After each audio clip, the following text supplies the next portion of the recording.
How I earned my first $100,000 was really interesting. I learned a lot of lessons. I made a lot of mistakes as well, and today I want to share some of them with you. Hi everyone, my name is Kian. I run a company focusing on corporate training, business consulting, and employee engagement. We have worked with more than 10 multinational companies and more than 2,500 employees across 15 different countries. Now, when I first started my company, this company that I'm running right now, some of the things that I did right was, firstly, I pitched even when I felt unprepared and not ready. And that's really important. I feel that when you're running a business, or at least from my experience, once your product or your service is about half ready, you have to go to pitch.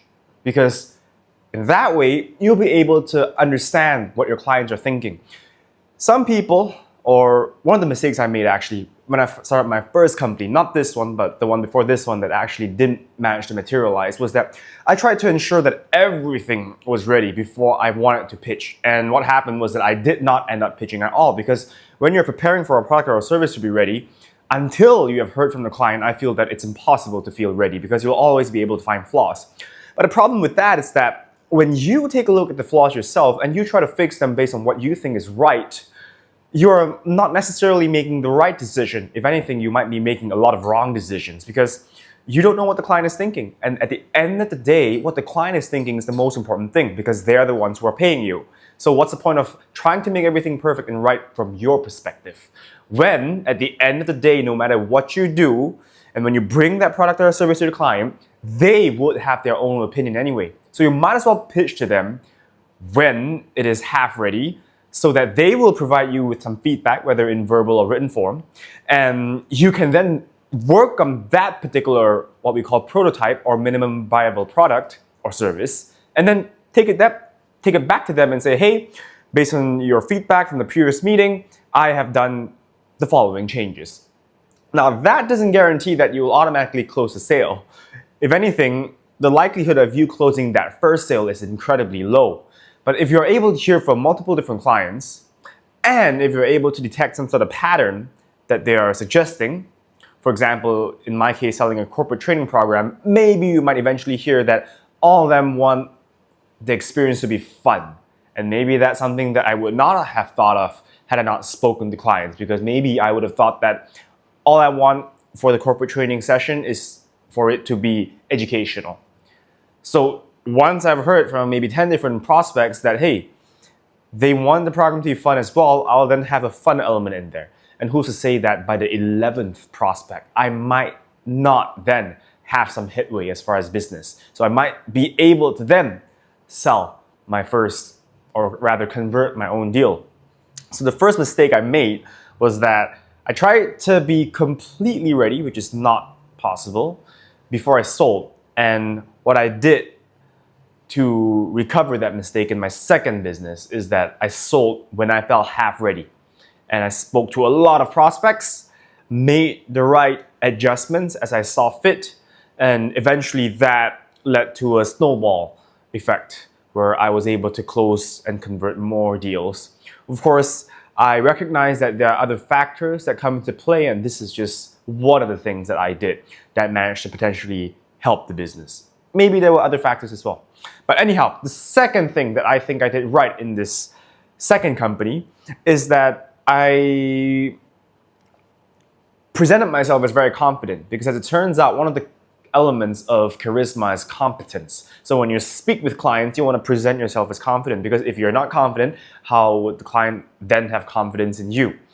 And you kind of have to, as cliched as it may sound, believe in yourself. Of course, ideally, you already have a product or a service that actually works.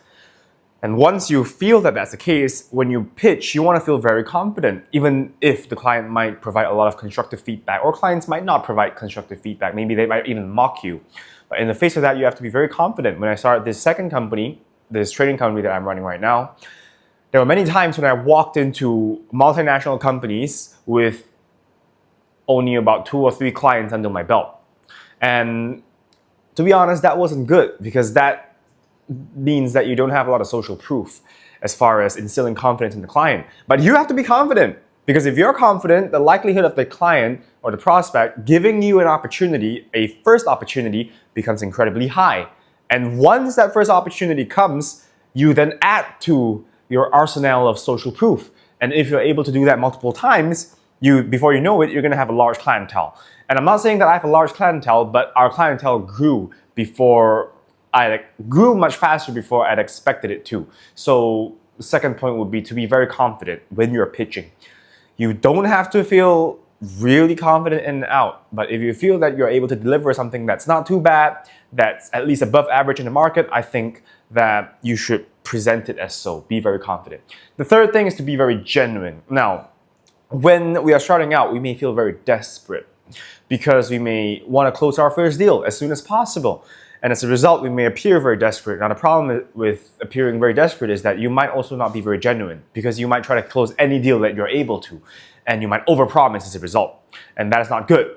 So I think that if you're actually not able to deliver, instead of trying to close that first deal and earn perhaps that first 5-figure deal that's in front of you, you be genuine and you pass it on to someone else. Maybe make a referral or something like that, because your reputation is paramount. You might be able to earn an amount of money that in the present moment feels like a large amount.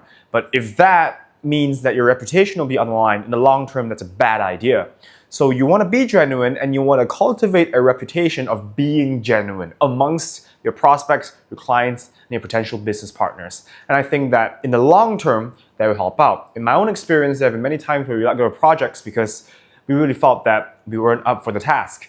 And what I did was that I referred the prospect to a potential business partner or someone that I know that I feel might be able to deliver that particular project. And actually that gives your prospect more confidence in you because they know that you're not someone who overpromises. And when you make suggestions, even though there is really nothing in it for you, I feel that some sort of reciprocity process goes on as well, because the client or the prospect might then think, oh, this person is helping me even though there is no apparent reason to. And I think that would be helpful as far as building your positive reputation. And building a positive reputation, I think, is highly correlated with the number of people who then want to work with you. So to summarize, I think the mistakes I made and that I was able to recover some of them were pitching before I felt completely ready, being confident when I'm pitching, and being very genuine. And I hope that helps.